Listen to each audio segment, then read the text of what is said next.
Okay, thanks everybody for being here today. We will go ahead and get started. We do have a quorum, if y'all will note the roll. And given that today is September 11th, I thought we would take and just do a moment of silence to reflect upon September 11th, 22 years ago. And so we'll just do that before we start.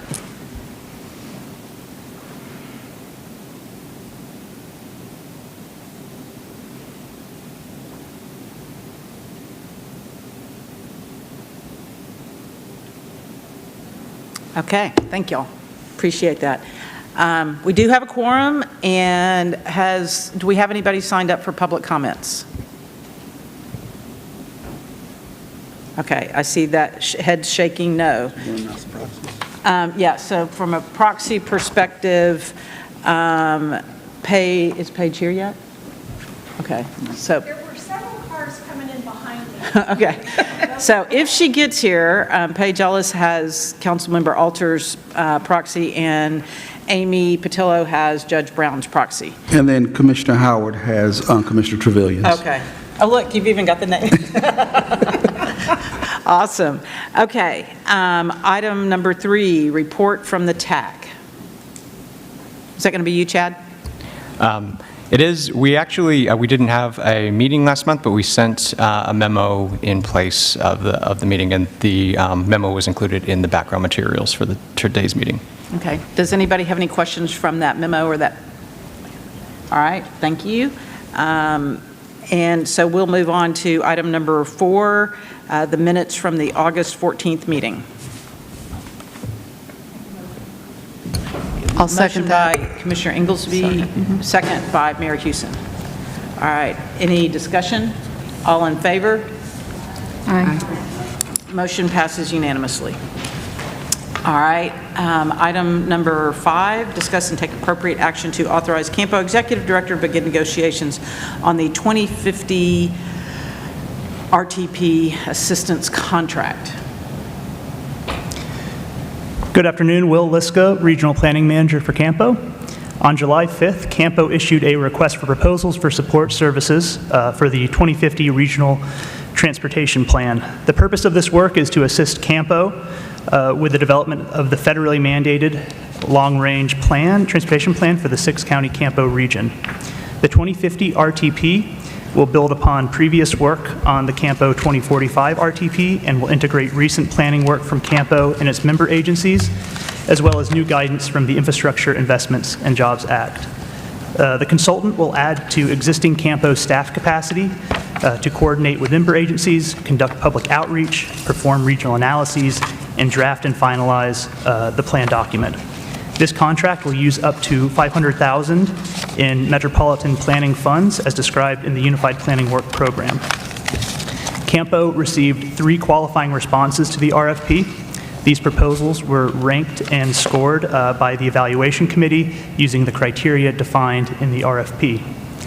Kimley Horn & Associates, the top-ranked firm following our review of proposals, has been selected as the preferred contract recipient. With that, staff requests the TPB authorize contract negotiations with the top-ranked consultant for the 2050 Regional Transportation Plan assistance. Thank you. Is there a motion? Second. All right, there's been a motion by Judge Oakley, second by Councilmember Matea on the consultant for our long-range plan. Any questions or comments? Okay, seeing none. All in favor? Aye. Any opposed? Okay. All right, and please note Commissioner Beckett abstaining from that one. Okay, item number 6. This is a discussion about our administrative amendment policy for TIP amendments. Yeah. Thank you. So wanted to bring our administrative amendment policy to the policy board for a discussion and some advisement. So what I want to do real quick is just kind of go back through what we have currently in our in our amendment policy. So administrative amendments, just by and large, are non-substantial changes that we make to the Transportation Improvement Program, as well as the Regional Transportation Plan. So they really don't materially change the individual projects or the overall program or plan. So currently in our policy, excuse me, the following actions do qualify as administrative. These are decreases in any funding amounts, increases in any non-TPB delegated funding, which is under 50% of the original amount. So non-TPB delegated funding is really any funding sources that aren't directly selected by the policy board. So we've got 3 programs. This is the STBG funding program, TASA, and carbon reduction funding. So any non-federal delegated funding. Tell them what STBG and TASA means. Oh, I'm sorry, the Surface Transportation Block Grant funding, as well as the Transportation Alternatives Set-Aside Program, and then the carbon reduction funding, which is the CRP funding. So with this one, so the 50% on the original amount, this is kind of based off of a STIP, which is the Statewide Transportation Improvement Program business rule. And then we also have any changes to non-federal funding amounts, including the local match. If there's overmatch, anything like that can be changed administratively as well. Changes to project sponsor, then changes to the fiscal year. This is probably the most frequent administrative amendment that is requested by sponsors. And this is subject to a continual progress review so that it doesn't roll over, that a project does not roll over from program to program. And then also editorial modifications and corrections, spelling errors, anything like that, we can make changes. And then there's this kind of a catch-all where it's requests that do not substantially alter the scope, function, or anticipated impacts of a project. And then also, of course, actions that are related to a state or federally designated emergency. So I do want to kind of point out the administrative amendment process really kind of helps us manage the plan and the program in a really efficient manner. We don't really raise any of these issues really don't really kind of raise the point where they need to be voted on individually by the Transportation Policy Board. We want those to really be the major changes that may impact the program or plan. So that's what they're there for. They're just really there for an efficiency reason. And I would say the majority of the administrative requests or amendment requests that we do receive do tend to be administrative in nature. And then finally, so I want to talk about how we process it. So any qualifying administrative amendments, you can submit as a sponsor, submit an amendment request at any time through our online portal. And then qualifying administrative amendments are approved directly by Ashby as executive director. And then we provide those to the public and to the Transportation Policy Board for informational purposes under planning activities at the subsequent meeting. So one thing is that the executive director does have the discretion to elevate any proposed administrative amendments to a regular amendment process. And so that basically means that we take it through the full 30-day public comment period, and then it will also receive a public hearing and then be directly approved by the policy board. So those go for those large projects, or for any reason that Ashby as executive director feels that these projects need to be elevated to the level of the policy board, he has that authority to do so. So what we're requesting today, we want to go through what our current policy is. We want the TPB to really kind of provide guidance on the elevation of these administrative amendments for regular processing and the direct approval by the TPB. So that is what we are requesting today. We want this. We are asking for y'all to reaffirm the current administrative amendment policy, and then if there's any changes, we can discuss those today. So, Thanks, Ryan. Ashby, do you have any comments on that? So I'll just sort of restate that we're looking for a reaffirmation of what's already in place. We're not asking for anything new here, and also I'll just say I'm probably as much of a stickler for transparency as anybody is, and if there's anything that comes up as an amendment that I am concerned about, I'm always going to lean towards pushing that towards the full amendment process as opposed to not doing that. So with that, Madam Chair, I'll stop. Yeah. And I'll come to you just one time. By way of history, since I seem to be the historian, when we adopted this, it was mainly to help expedite the process with still providing full information on the projects and the changes, but this was maybe 10 years ago? It was before. 10 or 11 years ago.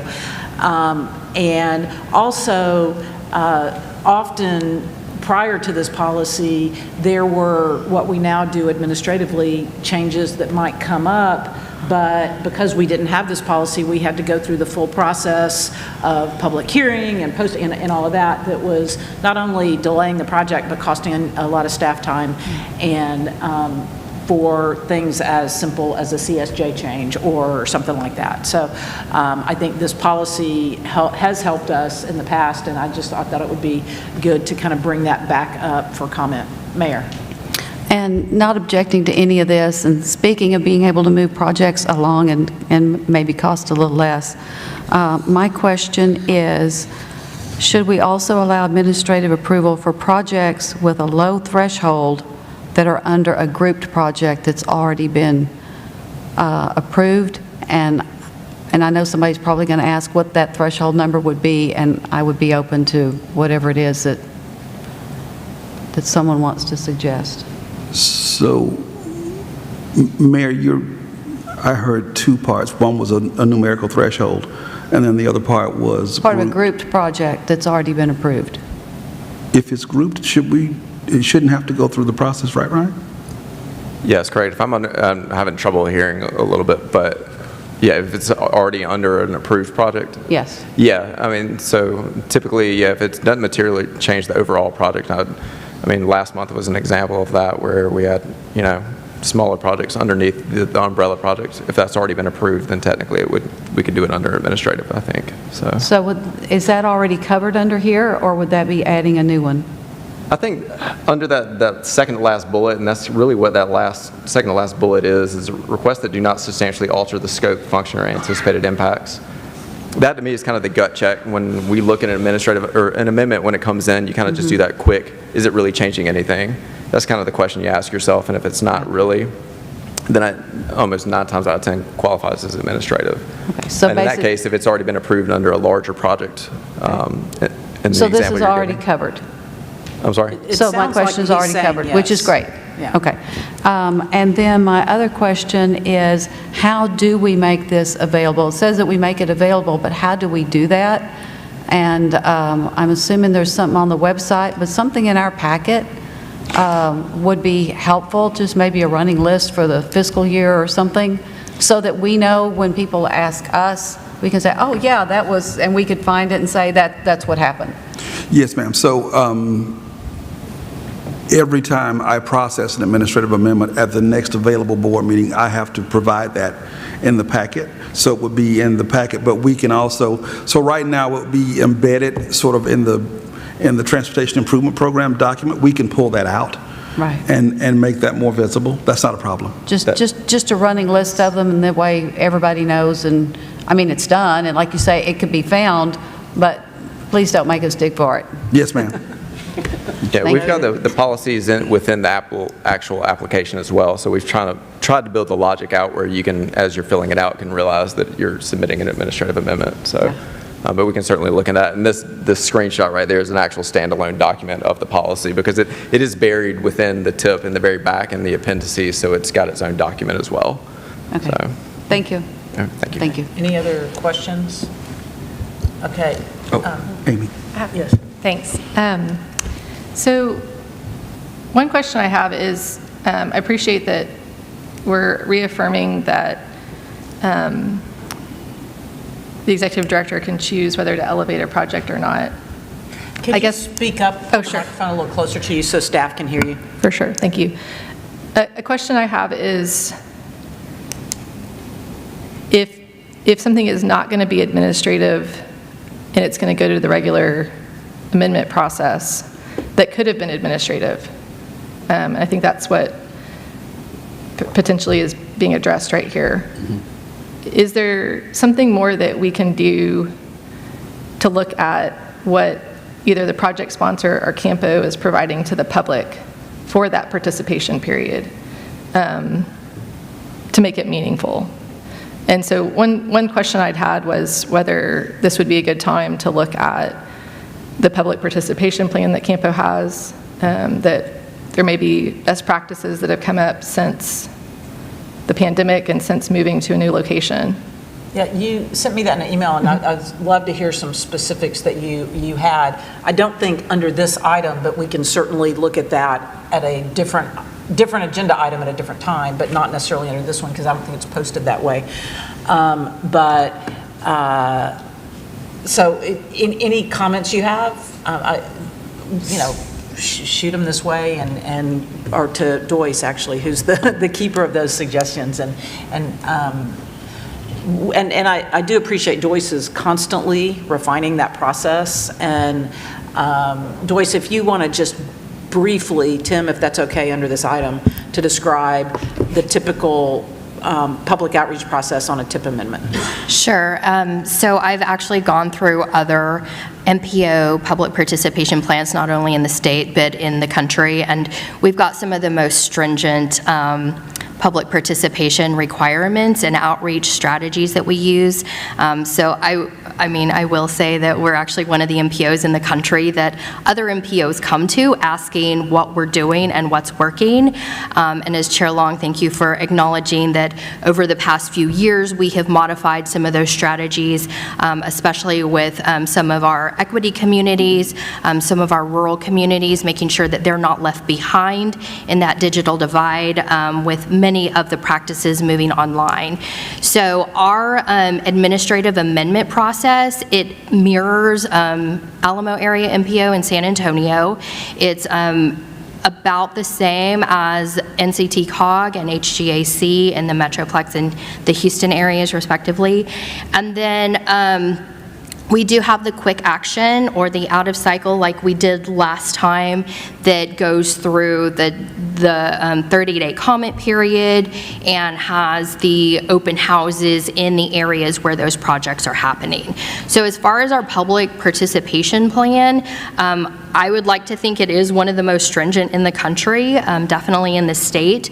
And, if there are specific practices that you have in mind that you would like us to see adopted, we're certainly open to those comments and ideas. Yeah, I just want to take an opportunity for Joyce to be able to brag on herself, because she really has done a great job and is constantly checking to see how can we be that MPO that other people come to and say, okay, we want to do it like y'all because you do it well. So, Councilmember. Hi, everyone. Good afternoon. Vanessa Fuentes, Austin City Councilwoman.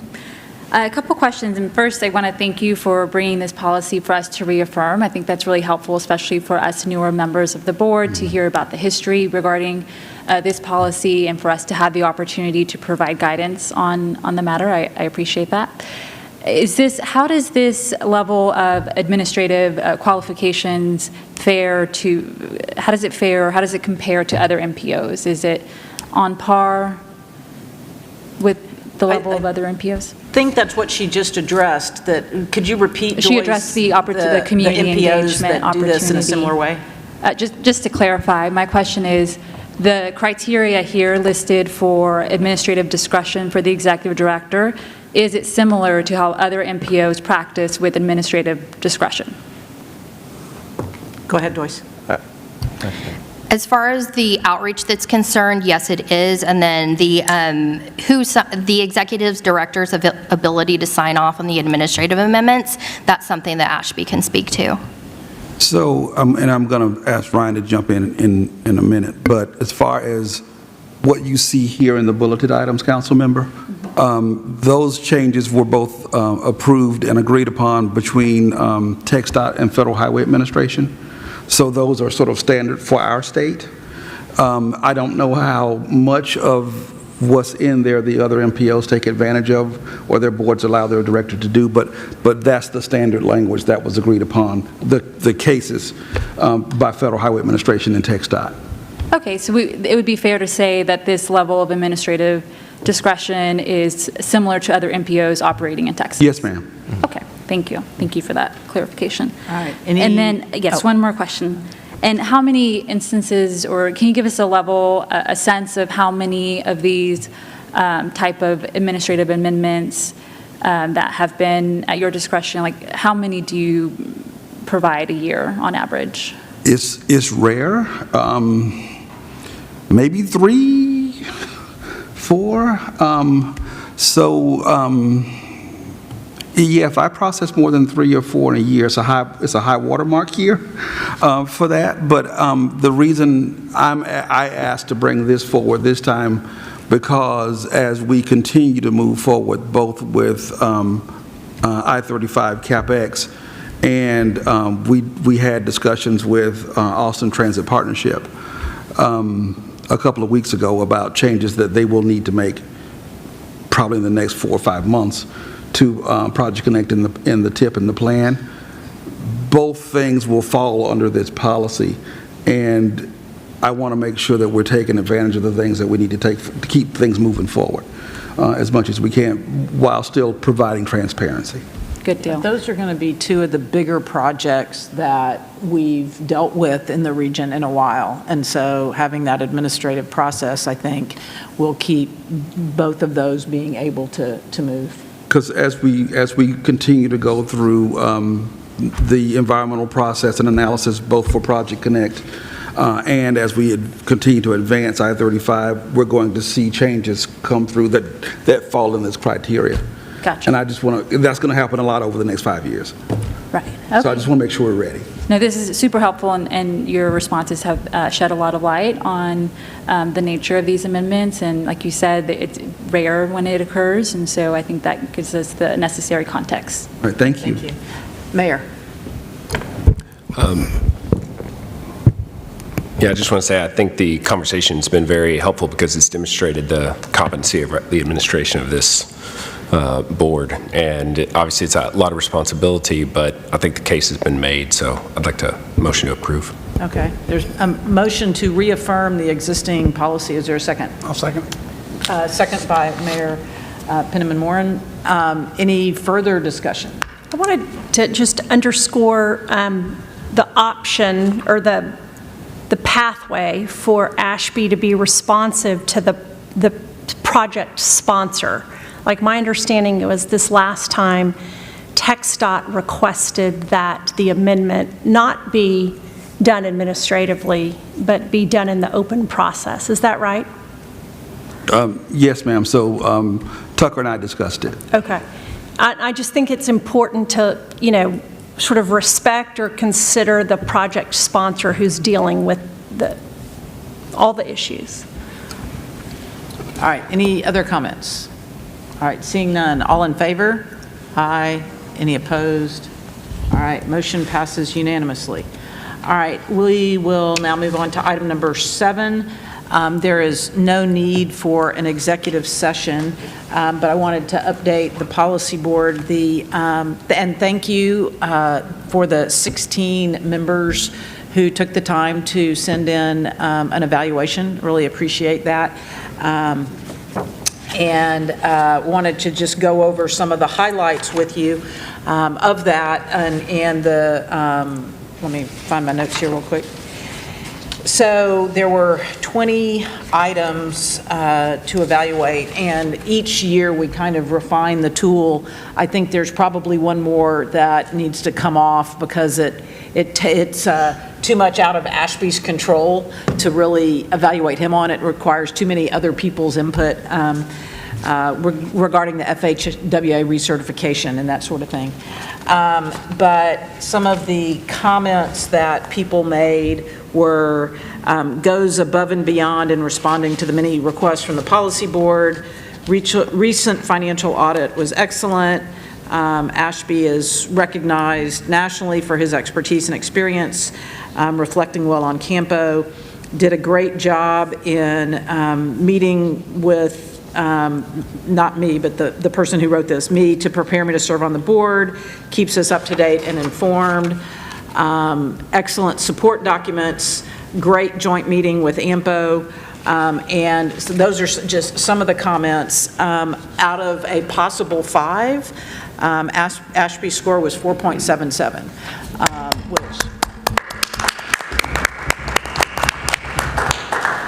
and the executive committee met last Thursday to discuss his evaluation in more detail with him.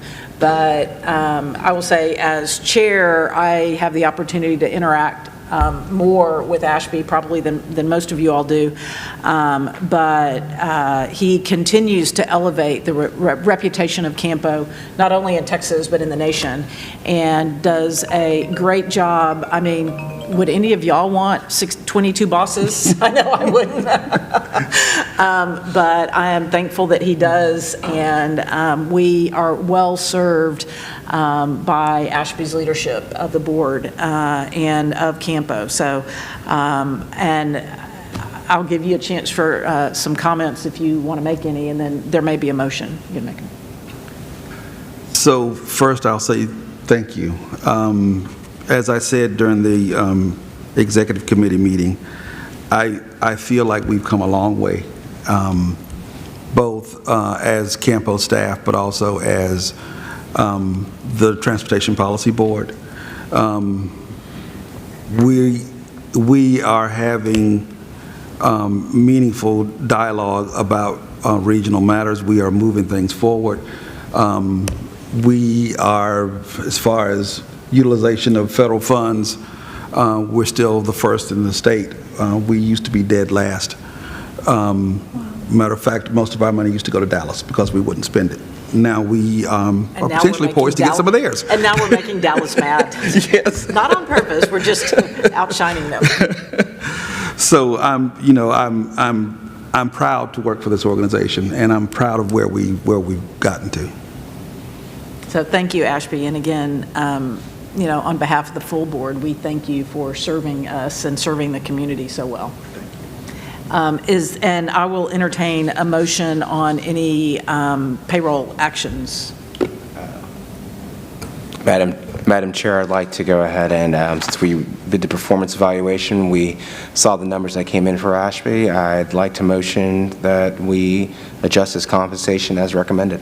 Okay, and the recommendation was a 7% merit increase. And just as a reminder, is there a second on that? Okay, second by Mayor Penniman-Moran. Their CAMPO staff is under the Williamson County as its fiscal agent, and it's required that, it used to be Austin, it switched 10 plus years ago or so to Williamson County, but CAMPO doesn't have to, but tends to try to follow our personnel policies and whatnot. And this year, Williamson County included in its budget a pool of money for merit that can go up to 7%. So, all right. Is there any discussion? Anybody else want to have any comments, or any of the folks that were at the meeting? Okay. All right. I think I said it all for everybody. All right. All in favor of the motion? Aye. Any opposed? All right. Motion passes unanimously. Congratulations, Ashby, and thank you. Don't go anywhere. Thank you. And that was item number 7A. Now we'll go on to item number 8. Doyce?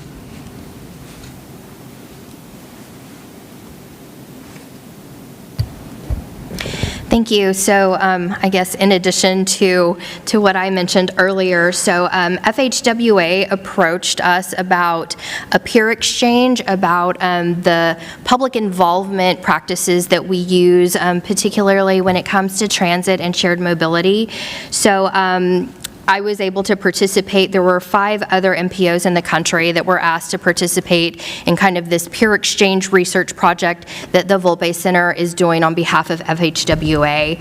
So their final report will be ready, I think, early next year, and we'll definitely bring that to your attention when FHWA when they complete it and release it next year. But we just wanted to let y'all know that this was something that we were approached by our national peers to serve as best practices for what we're doing for public involvement. Congratulations, and thank you for doing that. Okay, I'm going to give a brief report. So there is a TxDOT revenue forecast committee, and that committee meets usually every summer before the commission takes action to approve the revenue forecast. I've been on that committee 12 years? A few years. It's been a good while. So we had our meeting last week. The good news, as I've said to Chair long before, there's a whole bunch of money sloshing around at TxDOT.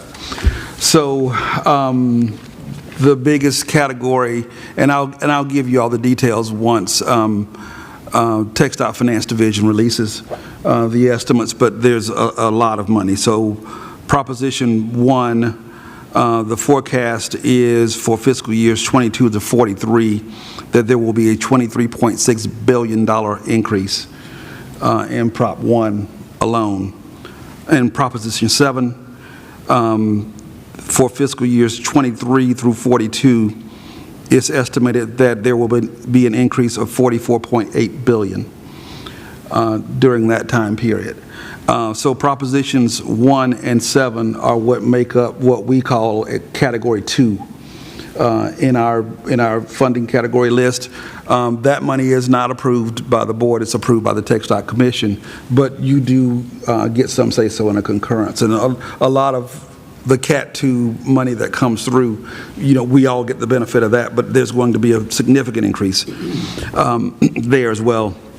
And then the Texas Mobility Fund, money for fiscal years 24 through 46, they're showing an increase of $787 million. And compared to the other numbers, that doesn't sound like much, but for those of us that have... We'll help them spend it. Yes. For those of us that have been around for a long time, we remember when that was zero for years and years.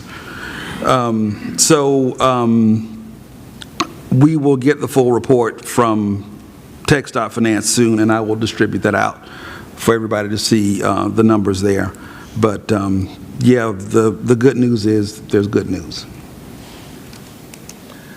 So who's going to talk about the ROD? Tucker? I can. So we were pleased to have our record of decision on I-35 issued on August 18th, signed on the 18th and published on the 21st. And we had a lot of comments and a lot of coverage with that, but that really sets the footprint or the path forward for us to continue the design of the project, get our PS&E packages together, the final construction documents, as well as making sure that we implement all of the mitigations that are included in the record of decision. So very proud of that and working with our partners to get us to this point. Still a lot of work ahead of us left, but we are very encouraged by it, and the plan right now is to have 3 projects go to construction next year, with the first one being in the March-April timeframe, so we could be under construction this time next year on CapEx Central. Congratulations on that. And Tucker, I just want to say, on this particular project, I will say TxDOT, and under your leadership, has really gone far and beyond what TxDOT had to do, number one, and has traditionally done. You have innovated and really worked with the constituencies and the various interest groups in a way I've never seen, and I think as a result you have got a great product, and so congratulations and great job.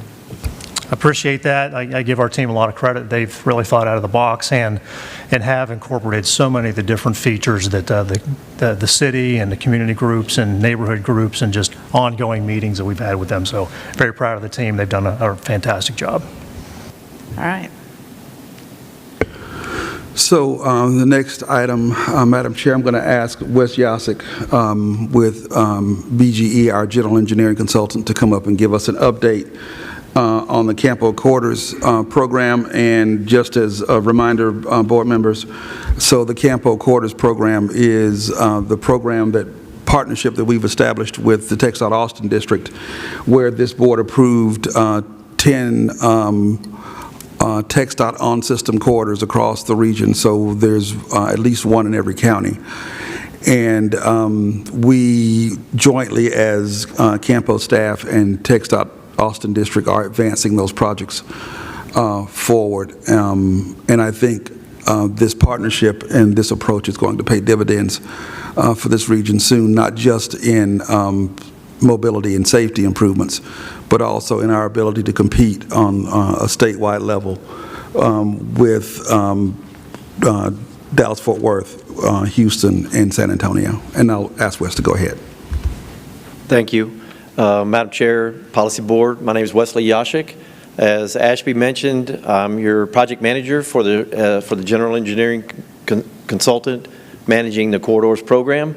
And first of all, I want to say thanks for that opportunity. I also want to say thanks to TxDOT, because with the partnership that we've engaged on moving these projects forward, we've been able to utilize some of TxDOT's contracts and contract capacity and their funds, available funds, to move some of these projects forward, probably more expeditiously than we might have initially planned. So thank you for that, and we look forward to continue that partnership. As indicated on this spreadsheet, as Ashby mentioned, there's 8 of the projects that are moving forward, or at least we've kind of lined up to move forward. If you look at the legend there, the ones in green, we're taking to a full NEPA. That means we're going through the environmental procedures to get it environmentally cleared. The others, we're doing a feasibility study to make sure that we do everything necessary to identify the right-of-way footprint necessary to expand these projects when the available funds, or when the funds become available. But to preserve that right-of-way and to set it aside now, to identify it, preserve it, so that as development occurs, we can work with those development partners to make sure that they don't encroach upon that needed right-of-way, and these projects can move forward when the funds, when the traffic warrants and when the funds become available. So first of all, 973, we've been under progress for several months now. The preliminary engineering effort is fully underway, working on doing the utility assessment of where all the utilities are along the corridor, looking at drainage. Initially, the project was, the limits went from 290 to 1660. We've worked with the stakeholders to combine and extend that project all the way to US 79. The initial contract that we developed with TxDOT went to FM 1660, or went from 290 to 1660. We're working through contract amendments to extend that all the way to 79, but we are moving forward expeditiously on the first leg of that so that we don't really lose any time. We're expecting survey this week, so that'll be something that really allows us to open the floodgates and continue moving forward. We've already had various stakeholder conversations and meetings with the various entities along the corridor, and we'll continue that throughout the development process. I think we're currently looking to schedule meetings, if they haven't occurred already, with Manor, Pflugerville, Travis County, Williamson County, Taylor, and just basically to fully understand anything that's going on adjacent to this corridor as far as development, or as well as any development that's either known or planned, so that we can take all those things into consideration as we start developing what that typical section wants to look like and where the alignment possibilities might need to be as well. Second of those projects that is currently underway is FM 734 from RM 1431 to MOPAC. We've held several stakeholder meetings as well with Travis County, City of Austin, City of Cedar Park, Williamson County. All of those meetings have gone very, very well, have been very informative. A lot of different ideas have been discussed, and we're working through developing some actual preliminary engineering designs associated with some of those ideas as well. Traffic counts are currently being collected. Now that we've gotten school back in order, we were waiting to get those traffic counts, or waiting for school to get back in, and so we can fully understand what the traffic flows might be. And so those are currently being collected and will be utilized as we move forward into the preliminary engineering phase. And Wes, Yes, ma'am. I just might add to that, that's Palmer Lane, but north of 1431, Williamson County has been mirroring that corridor review and taking it all the way up eventually along Ronald, because north of 1431, it turns into Ronald Reagan, and we've been working with the city of Cedar Park, the city of Leander, and then the county sections all the way up to 35. So anyway, I just wanted to add that for context. Yes, ma'am. Thank you. And again, we're somewhat in a little bit earlier stages on Palmer Lane than we are on 973, but now that we get the traffic counts, we anticipate getting surveys sometime in the near future for that project as well. And again, we're partnering with TxDOT. They're utilizing some of their existing survey contracts to provide that information as well. So it's really been a great opportunity, and you just heard Ashby talk about the available funds, and maybe it's perfect timing as we get some of these projects ready to move forward. Some of those available funds can be utilized to move these projects into development a lot quicker. The other project that we're currently working on negotiations is the FM 969 project, and it goes from State Highway 130 to State Highway 21. Again, we're working through the details of the scope. That particular project is only going through the feasibility aspect, but wanting to make sure that we fully understand all of what it's going to take to get us to that particular finish line, and so that we don't necessarily have to go back and reestablish a different scope or change the scope in the middle of the project. So just making sure that all the I's are dotted and T's are crossed, and hopefully anticipate moving forward sometime in October into the project development phase for that project.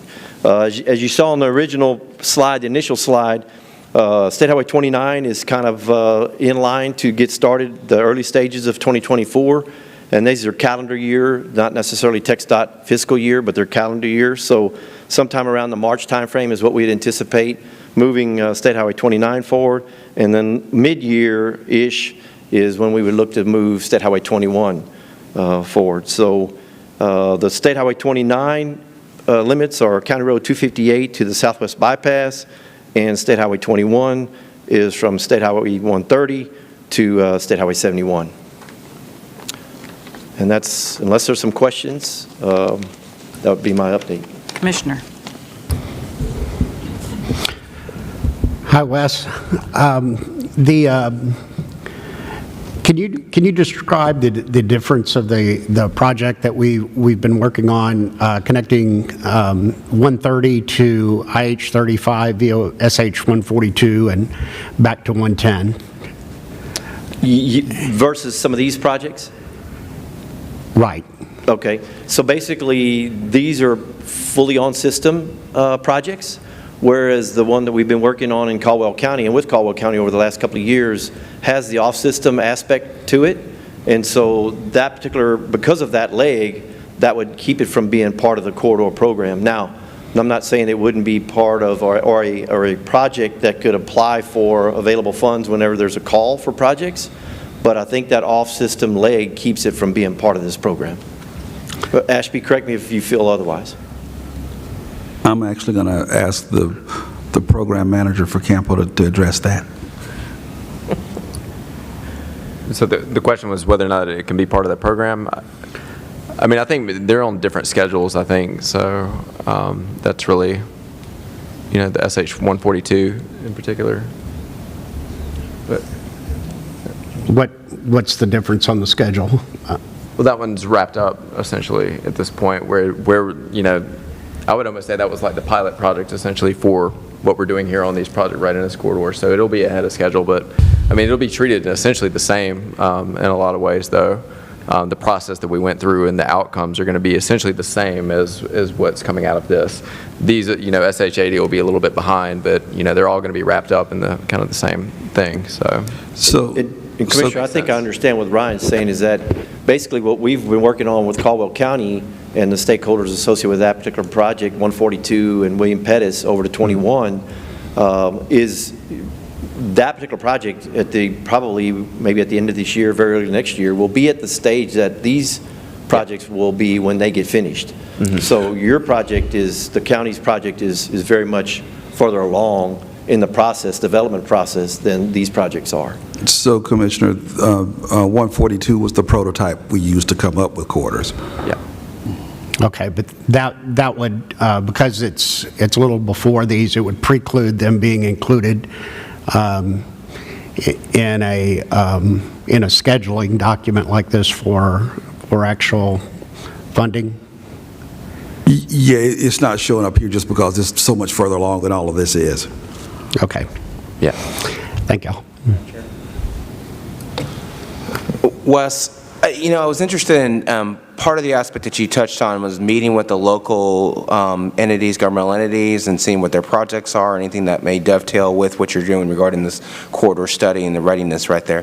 Have you seen anything that they've spoken to y'all about because of current legislation that may impact some of the future planning that occurred that we may have to take into consideration with these projects, or are you still seeing the same usage rates, design, frankly speaking, not too much of any sort of delineation of a difference between future aspects of what those cities had planned and what we had anticipated in the creation of this whole project in the first place?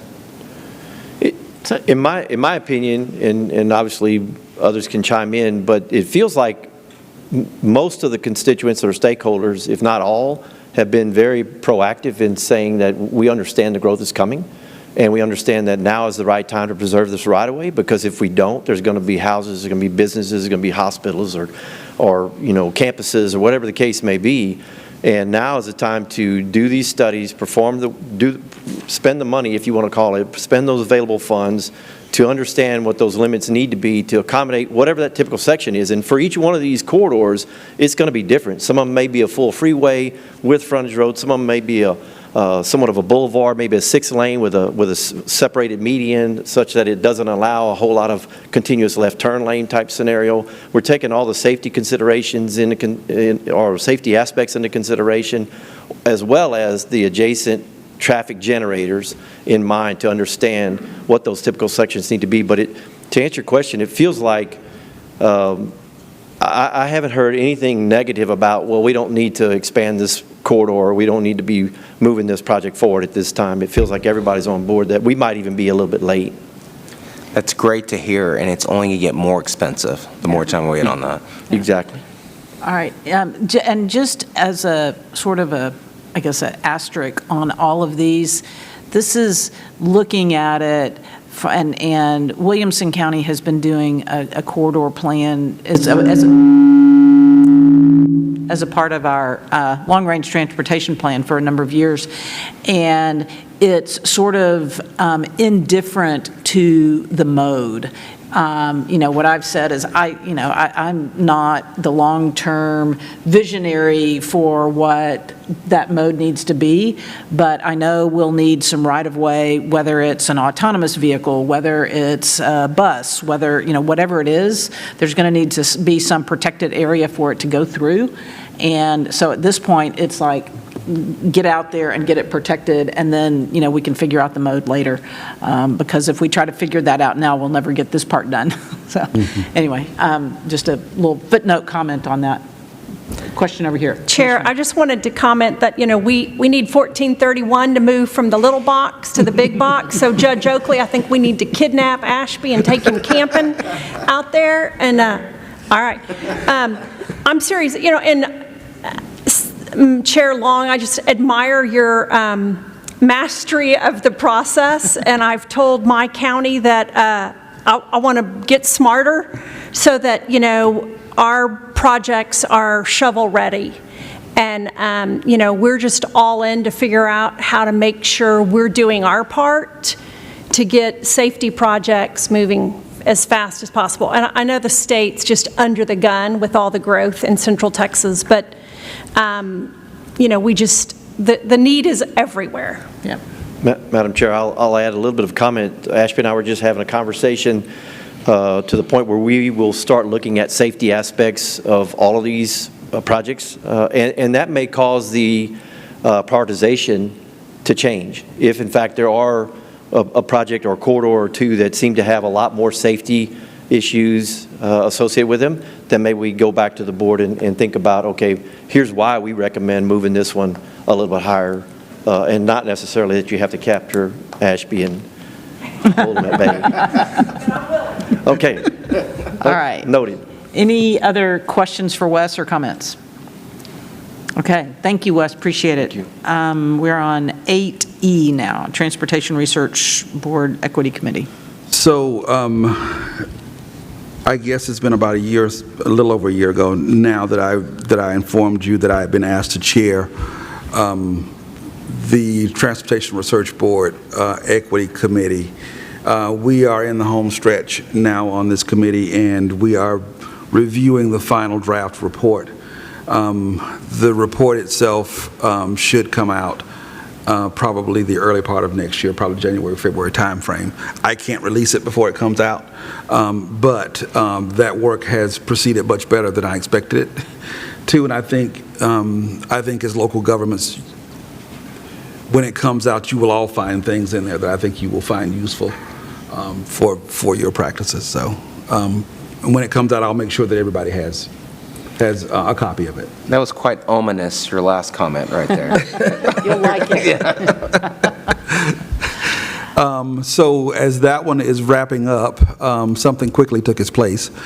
So TxDOT asked me to, they created a new statewide committee on public transportation, and they have asked me to sit on that committee.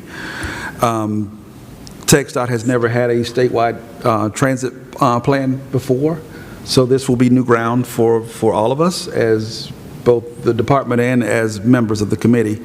So